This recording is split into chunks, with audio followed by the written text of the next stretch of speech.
பென்டகனில் வெடித்திருக்கும் பனிப்போர், அதிபருக்கும் துணை அதிபருக்கும் இடையே பனிப்போர். ஹெக்ஸெத் கருத்துக்களுடன் முரண்படும் துணை அதிபர் ஏன்? போருக்கு தயாராகும் அமெரிக்கா, ஈரான் கொடுத்திருக்கும் வார்னிங். பார்க்கலாம் இந்த வீடியோவில்.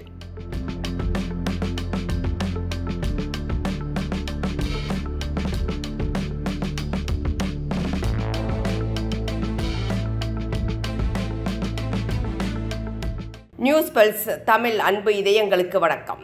ஈரான் போர் துவக்கத்தில் இருந்தே அமெரிக்க இராணுவ தலைமையகமான பென்டகன் மற்றும் ட்ரம்புக்கும் இடையே மோதல் நீடித்து வருகிறது. ஈரானுடன் போர் வேண்டாம் என்று பென்டகன் கூறியது. ஆனால் போரை துவக்கினார் ட்ரம்ப். போர் நடந்து கொண்டு இருக்கும் போதும் இராணுவ ஜெனரல்கள் கூறியதற்கு மாறாக ட்ரம்ப் நடந்து கொண்டார். போரை தொடர துணை அதிபர் JD வான்ஸுக்கும் விருப்பம் இல்லை. இந்த நிலையில் போர் அமைச்சரான பீட் ஹெக்ஸெத்தின் தூண்டுதலாலும் தவறான வழிநடத்தல் காரணமாகவும் ட்ரம்ப் போரை நடத்துகிறார் என்று தற்போது வெள்ளை மாளிகையில் புகைச்சல் முற்றி வருகிறது. ஈரான் 2 மாதங்கள் கடந்தும் போரை நடத்தியது. இன்னும் போரை நடத்துவதற்கு தயாராக இருக்கிறது. புதிய ஏவுகணைகள், ட்ரோன்களை அறிமுகம் செய்து அமெரிக்காவை மிரட்டி வருகிறது. அமெரிக்காவின் ஏவுகணை மற்றும் ஆயுத இருப்பு வேகமாக காலியாகி வருவதாக வான்ஸ் கவலை தெரிவித்திருக்கிறார். குறிப்பாக தைவான் விஷயத்தில் சீனாவுக்கு எதிராக மோதல் ஏற்பட்டால் தேவைப்படும் முக்கியமான ஆயுதங்கள் தற்போது ஈரானுக்கு எதிராக பயன்படுத்துவதை வான்ஸ் சுட்டிக்காட்டி அமெரிக்க பாதுகாப்புத்துறையை எச்சரித்துள்ளார்.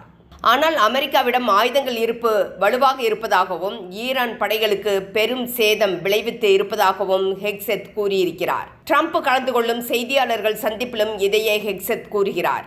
கொரியா, வியட்நாம், ஆப்கானிஸ்தான் போர்கள் பல ஆண்டுகளாக நடந்து வந்தது. ஆனால் ஈரான் போர் சில வாரங்களில் முடிவுக்கு வரவிருக்கிறது என்று ஹெக்ஸெத் கூறுகிறார். பொதுவெளியில் பேசும்போது அதிபருடன் இணைந்து சிறந்த பணியை ஹெக்ஸெத் செய்து வருகிறார் என்று வான்ஸும் கூறுகிறார். ஆனால் தனிப்பட்ட முறையில் பேசும்போது போரில் என்ன முன்னேற்றம் நடந்திருக்கிறது என்று வான்ஸ் கேள்வி எழுப்புவதாக இராணுவ அதிகாரிகள் தெரிவித்துள்ளனர். அமெரிக்கா அனைத்து நிலையிலும் தாக்குவதற்கு தயாராக இருப்பதாக ஹெக்ஸெத் கூறுகிறார். ஆனால் இவரது கூற்றுகளை வான்ஸ் மறுக்கிறார். போரில் அமெரிக்கா வெற்றி என்ற மாய பிம்பம் கட்டப்படுகிறது. கிரவுண்டில் என்ன நடக்கிறதோ அதற்கு மாறாகத்தான் நிலைமை இருப்பதாக வான்ஸ் நம்புகிறார். இதை இராணுவ அதிகாரிகளிடமும் பகிர்ந்திருக்கிறார். அமெரிக்காவின் குறைந்தது 1 முதல் 2 ஃபைட்டர் ஜெட்ஸ்கள் ஈரான் தாக்குதலில் சுட்டு வீழ்த்தப்பட்டன. தவறுதலாக நட்பு நாடுகள் சுட்டதில் ஓரிரு விமானங்களை இழந்தது. மொத்தம் சுமார் 7 மனிதர்கள் இயக்கும் விமானங்களையும் இழந்தது. ஓப்பன் சோர்ஸ் டிராக்கிங் படி ட்ரோன் உள்பட 30க்கும் மேற்பட்ட விமான இழப்புகள் இருக்கலாம் என்று தெரிய வந்துள்ளது. ஈரான் நாங்கள் பல F-35, F-16 சுட்டு வீழ்த்தினோம் என்று கூறுகிறது. அமெரிக்கா இதை முழுவதும் மறுக்கிறது. அமெரிக்கா இதுவரை 1000க்கும் மேற்பட்ட டோமஹாக் மிசைல்ஸ், 2000 வரையிலான வான் பாதுகாப்பு ஏவுகணைகளை பயன்படுத்தியுள்ளது. இது தவிர MQ-9 ரீப்பர் ட்ரோன்ஸ் மற்றும் 16 முதல் 24 வரை அமெரிக்கா இழந்துள்ளது. மொத்தமாக ட்ரோன் இழப்பு மட்டும் 5000 கோடி. அமெரிக்கா இதுவரை போரின் மூலம் சுமார் 2 லட்சம் கோடி ரூபாய் செலவு செய்திருப்பதாக தெரிய வந்துள்ளது. 1000 ஸ்டெல்த் குரூஸ் ஏவுகணைகளையும் 1200 பேட்ரியாட் இன்டர்செப்டர்களையும் பயன்படுத்தியுள்ளது. இந்த எண்ணிக்கை அமெரிக்காவின் மொத்த இருப்பில் 50%க்கும் அதிகம் என்று கணக்கிடப்படுகிறது. அமெரிக்க உளவுத்துறை தகவல்கள் கூறுவதற்கு மாறாக ஈரானின் இராணுவ திறன் இன்னும் வலுவாகவே இருக்கிறது. டெஹ்ரான் தனது விமானப்படையில் சுமார் 2/3 பங்கையும் பெரும்பாலான ஏவுகணை திறன்கள் மற்றும் ஹார்மோஸ் நீரிணையில் பயன்படுத்தப்படும் சிறிய வேகமான படகுகள் மூலம் கடற்படை வளங்களையும் பாதுகாத்திருக்கிறது.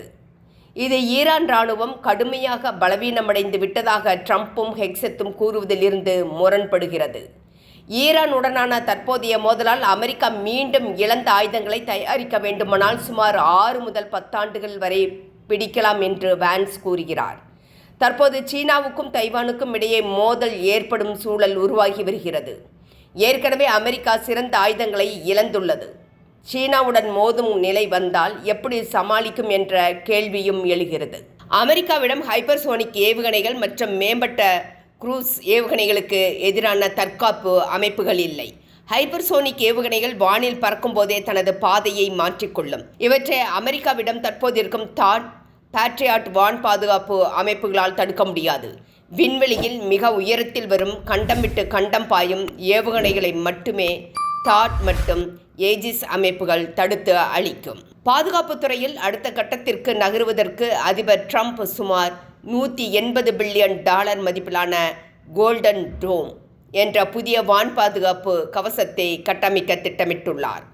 சென்சார்கள் மற்றும் செயற்கை நுண்ணறிவு மூலம் ஹைப்பர்சோனிக் அச்சுறுத்தல்களை தடுக்கும் வகையில் இந்த டோம் வடிவமைக்கப்படுகிறது.